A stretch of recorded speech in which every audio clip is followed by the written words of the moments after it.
વિદ્યાર્થીઓ ટૂંક સમયમાં ધોરણ 5 ની પરીક્ષા આપશે. હાલના સમયમાં બધા વિદ્યાર્થીઓ 12 પાસ કર્યા પછી ક્યાંક ને ક્યાંક એડમિશન લેશો જ. બેસે કોઈ 12 પાસ કરીને ઘણા વિકલ્પો છે 12મા ધોરણ પછી. એમાં શ્રેષ્ઠ વિકલ્પ જો મારા મતે હોય તે છે બીકોમ નો ફિલ્ડ. કે આપણા કેમ્પસમાં આ સ્કૂલમાં સવારે કોમર્સ કોલેજ ચાલે છે, જે બીકોમ અને એમકોમ બંનેને અભ્યાસની સગવડ છે. કોમર્સની વિશેષતા એ છે કે કોમર્સને મલ્ટી ડિસિપ્લિન વિવિધતા સભર અભ્યાસક્રમ કહેવાય.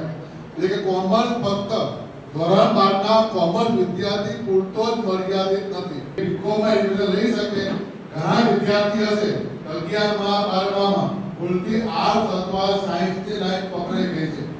હવે ફિલ્ડ બદલવું છે. બીકોમમાં કોમર્સ એટલું નહીં, 12મા ધોરણમાં આર્ટ્સ હોય, 12મા ધોરણમાં સાયન્સ હોય, એ પણ એફવાય બીકોમમાં પ્રવેશ લઈ શકે છે. ટેકનોલોજી યુગની અંદર હવે પછી તમારે 12 પછી શું કરવું અને શું ના કરવું એ તો તમે નક્કી કરી જશે. પણ એ નક્કી કરવા માટે, એ સફળતા મેળવવા માટે તમારે ક્યાં એડમિશન મેળવવું, ક્યાં ના મેળવવું એ તમારા હાથમાં છે. એટલે સરકાર દ્વારા 2 વર્ષથી જીકાસ ગુજરાત કોમન એડમિશન સર્વિસ એક વેબસાઇટ લોન્ચ કરવામાં આવી છે, જેની અંદર તમે ધારો તે જગ્યા ઉપર તમે પોતાનો પ્રવેશ મેળવી શકો છો.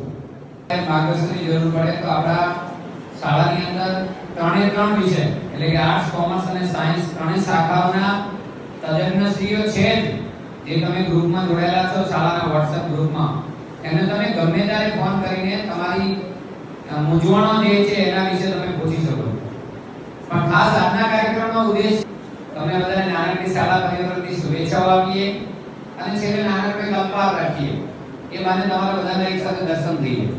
કારણ કે આ ધરા ઉપર, આ પાવન ધરતી ઉપર તમે લોકોએ છેલ્લા 4 વર્ષ કે 3 વર્ષ સુધી અભ્યાસ કર્યો છે.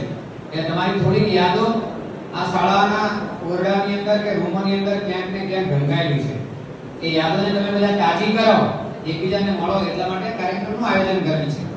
2-3 ટૂંકી વાતો છે, બહુ લાંબી ચર્ચા આપણે નહીં કરી છે, પણ એમાં ભાવ બહુ મોટો છે.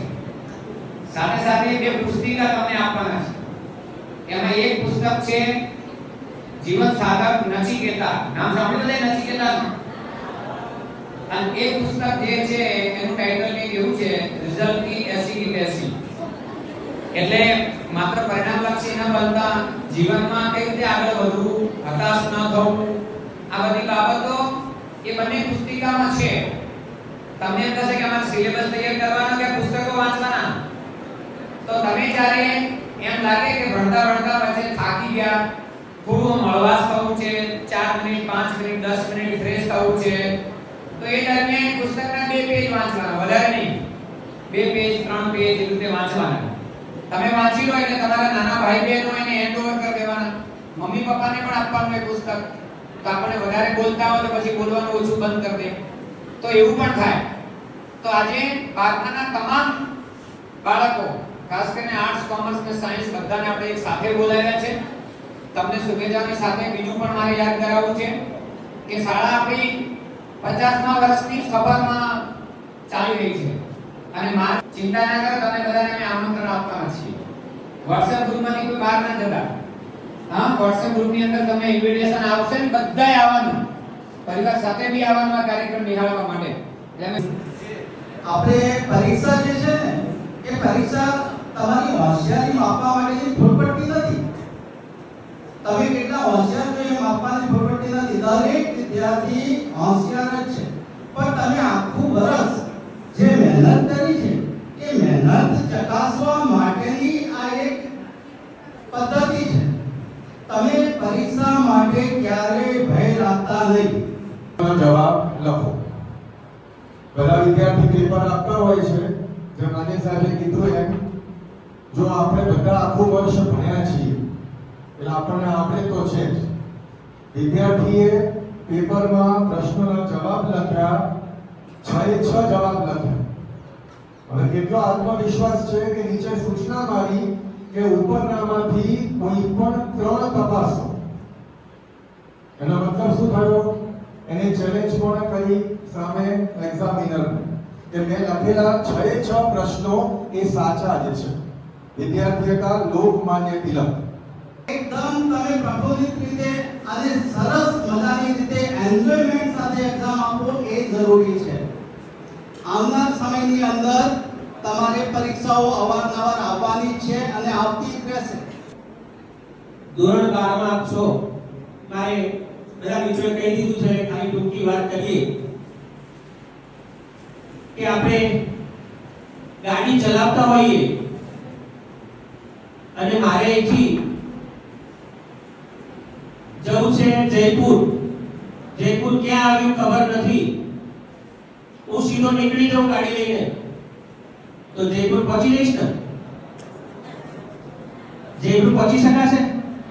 પહોંચી શકાશે, પણ સમય લાગશે. ક્યાંક પૂછતા પૂછતા અલગ પૂછીશું, રસ્તા ઉભા રહેતા, વચ્ચે અટવાઈએ કઈ જગ્યાએ જવાનું.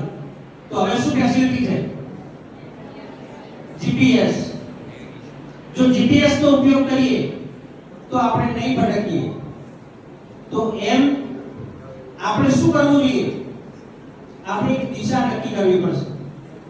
જેમ જીપીએસ એ દિશા નક્કી કરે છે કે કઈ દિશામાં ક્યાં પહોંચવું છે, એમ આપણે આપણી દિશા નક્કી કરવી પડશે. મારે શું કરવું છે એ જો દિશા નક્કી હશે તો થાક નહીં લાગે. બાકી તો ગમે મહેનત કરી લઈએ. એક માછલી હોય અને એને કહીએ કે ઝાડ ઉપર ચડવાનું છે, પછી હવાથી હોવા સુધી નહીં, આખી જિંદગી પૂરી થઈ જાય, ઝાડ ઉપર ચડી શકશે? એવી પરિસ્થિતિ થઈ જાય કે આપણે જો દિશા નક્કી કર્યા વગર મહેનત કરીશું તો થાકશું. થાક લાગે, મને થાક લાગે, યાદ નહીં રહેતું, ભૂલી જાઉં છું. પણ આપણે કોઈ ચોક્કસ દિશા લક્ષ્ય નક્કી ન હોય તો નહીં કરી શકાય. એટલે દિશા તમારી નક્કી હશે તો લક્ષ્ય નક્કી થશે, અને લક્ષ્ય નક્કી હશે તો તે પ્રમાણે મહેનત કરવાની એક આપણને ઉત્સાહ વધશે.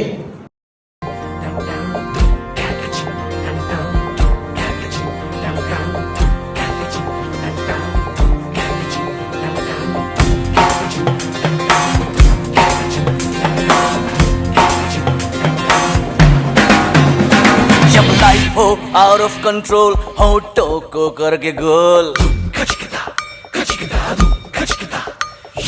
होठों को करके गोल, सीटी बजा के बोल. लाइफ हो आउट ऑफ कंट्रोल होठों को करके गोल, होठों को करके गोल, सीटी बजा के बोल. मुर्गी क्या जाने अंडे का क्या होगा, अरे लाइफ मिलेगी या तवे पे फ्राई होगा. कोई न जाने अपना फ्यूचर क्या होगा. होठ घुमा सीढ़ी बजा के बोल भैया ऑलेज में, अरे भैया ऑलेज में, अरे चाचू ऑलेज में, अरे भैया ऑलेज में.